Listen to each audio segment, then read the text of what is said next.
Si tu aimes les animaux de compagnie comme le chien et le chat et que tu apprends le chinois, alors l'une des premières choses qu'il faut apprendre est comment faire des phrases pour expliquer que tu aimes les animaux de compagnie. Dans cette vidéo, nous allons nous concentrer sur le chien et je vais te montrer comment faire des phrases simples mais très authentiques. Sans plus attendre, allons-y. Salut et bienvenue dans cette vidéo. Je suis Espoir Tosu, interprète chinois-français et j'ai passé ces 10 dernières années à apprendre et à parler le chinois. Sur cette chaîne, j'ai des personnes ambitieuses à parler le chinois afin de profiter de toutes les opportunités qu'offre le fait de savoir parler le chinois de nos jours. Le mot chien en chinois se dit gou.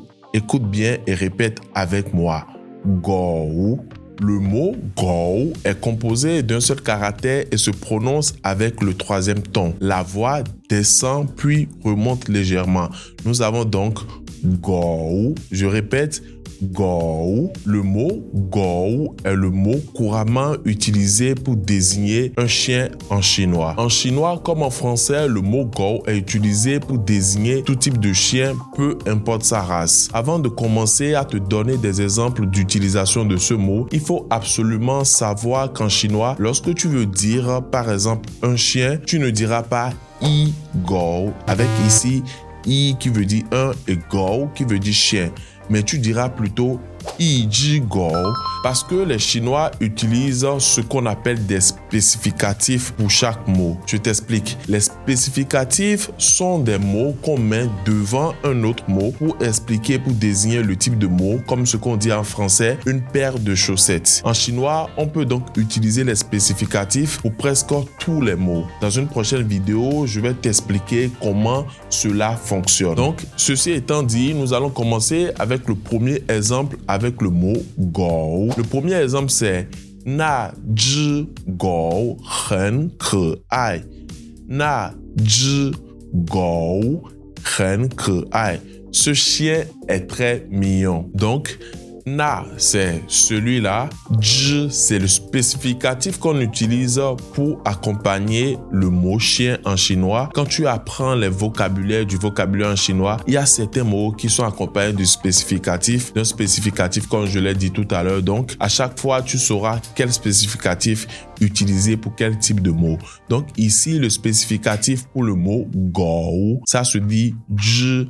Donc ici, na veut dire celui-là, zhi c'est le spécificatif, gou c'est le mot chien en chinois et hen ça veut dire très dans ce cas et ke ai veut dire mignon. Donc na zhi gou hen ke ai. Un autre exemple que nous pouvons voir pour le mot gou c'est wo jia you yi zhi gou. Wo jia you yi zhi gou, ça veut dire j'ai un chien avec moi ou littéralement j'ai un chien à la maison. Donc ici wo veut dire je, jia veut dire maison, yo veut dire avoir, yi zhi gou, on l'a vu un peu plus haut, ça veut dire un chien. Donc ici wo jia yo yi zhi gou, j'ai un chien à la maison. Un dernier exemple que je vais te donner dans ce contexte pour utiliser le mot gou en chinois, c'est wo xi huan gou, wo bu xi huan mao. Ça veut dire j'aime les chiens, je n'aime pas les chats. Donc ici, wo veut dire je, xi huan veut dire aimer, gou veut dire chien et ici, wo encore veut dire je, pu veut dire non ou ne pas ici et si huan encore c'est le mot aimer en chinois et mao ça veut dire chat. Donc wo si huan gou, wo pu si huan mao. Donc dis-moi en commentaire si tu préfères les chiens ou les chats. Une autre utilisation du mot gou, c'est lorsque tu l'accompagnes d'un autre mot pour le qualifier. On peut dire par exemple ta gou, ça veut dire un grand chien. Généralement les Chinois, parfois quand le chien est très grand, ils peuvent dire ta gou, ils qualifient le chien pour dire que le chien est grand.